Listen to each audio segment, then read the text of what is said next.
and we're talking about links to Washington Times articles and other, reputable news sources, not, blog sources or anything like that. This is all documented.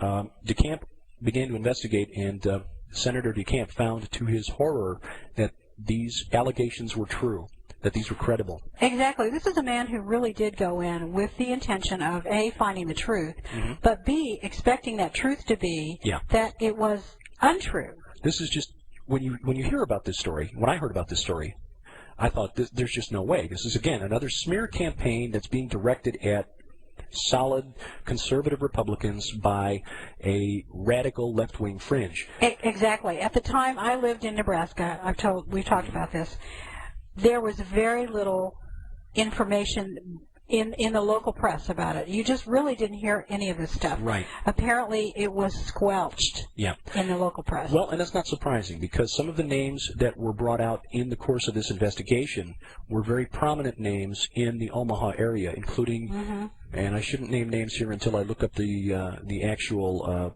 article so that I don't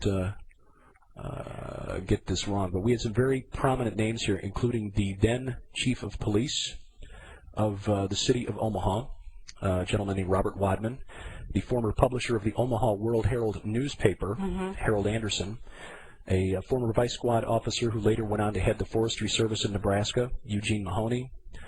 Bear in mind, by naming these names, we are not indicting them with any particular charge. We are saying their names came up. Their names came up in a negative way during this investigation. Right. And so you really should go to the links once you come listen to this. Go to the links from the website and do your own research. And the names that I'm pulling out here are from a report that was written by a gentleman named Ted Gunderson, who was a former special agent in charge of the FBI. He was brought in to debunk John DeCamp, to show that DeCamp was way off base in making these wild allegations against these prominent citizens in and around Omaha and then in the Washington, D.C. area. And Mr. Gunderson came to believe that these charges were also true. And Ted Gunderson is now named by John DeCamp as one of his closest friends. Absolutely. So the reason this was squashed, you can speculate, was because the men who were named in this investigation had some clout. Oh, yeah, and they had a lot to lose. Right. Things were going down in flames very quickly. This was a time when savings and loans were shutting down one after another after another. It was at about the same time, in fact, that Neil Bush was involved in the savings and loan scandal. So you saw savings and loan scandals all over the place. Right. And because of that, it was almost like all of that was cover for this one that was involved with this terrible child pornography ring. Right. What happened in the course of this, in what Larry King was, alleged to have done? Children, and in fact there were 80 of them who came forward in Omaha and began to name names. After the IRS conducted a raid on the Franklin Community Credit Union, the FBI and IRS together, this was in November of '88, you were right.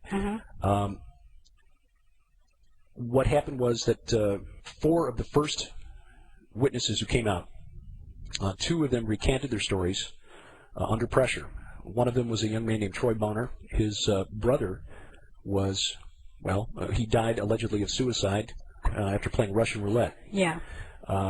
His brother told John DeCamp, Troy Boner told John DeCamp that his brother was terribly afraid of guns. Another young man named Danny King just simply disappeared. 2 others refused to recant. One named Alicia Owen, and she was convicted of perjury. She testified before a grand jury that she had been forced to have sex with the then chief of police, and based on that, she was convicted of lying and sent to prison. She later spent more time in solitary confinement than any other female prisoner in the history of the state of Nebraska on a perjury charge. And that was her first offense. Now, where does all this connect to Johnny Gosch, you may be wondering? And why would we even bring this up now? If you don't mind, honey, let me just bring in dot number 2. Okay. And why we're even going back in this. Some of you may be thinking, well, this is awful, but this is then. That can't be going on now. Right.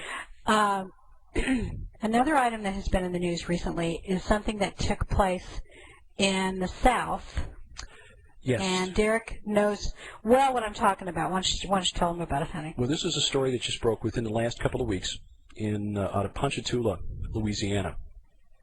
There's a church called the Hosanna Church in Ponchatoula that's just outside of New Orleans, where 9 people have been arrested and charged with abusing children, having sex with children, having sex with animals, in the course of having satanic rituals inside the church that involved cat's blood. This apparently has been going on for quite some time, between 1999 and 2003.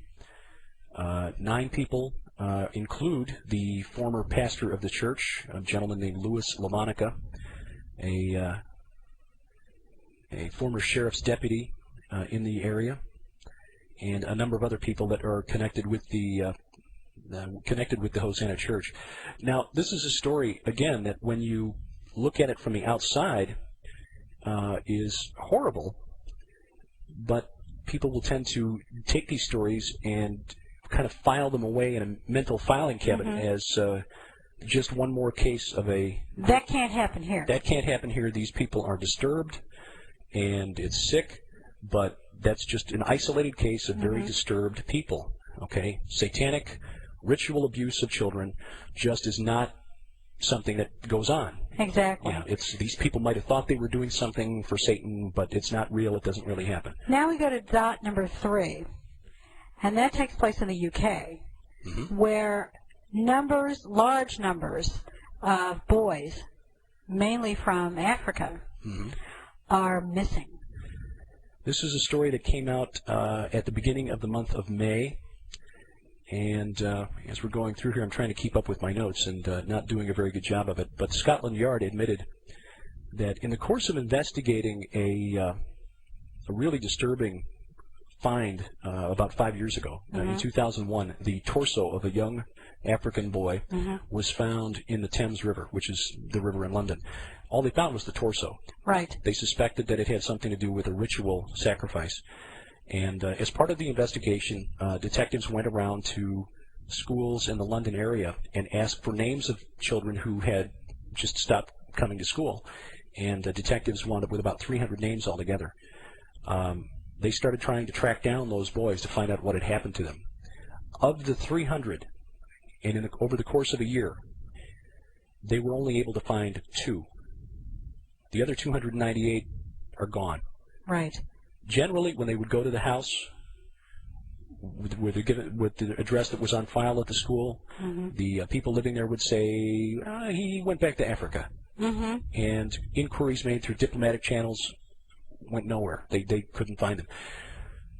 But the scary thing is that detectives told the reporter from this was in the Independent, right, the Independent newspaper, that they suspect that the number of missing is actually in the thousands, the number of thousands per year. So we have thousands of boys, possibly, we'll say hundreds, but possibly thousands of boys who are missing. Yeah. And they're tied to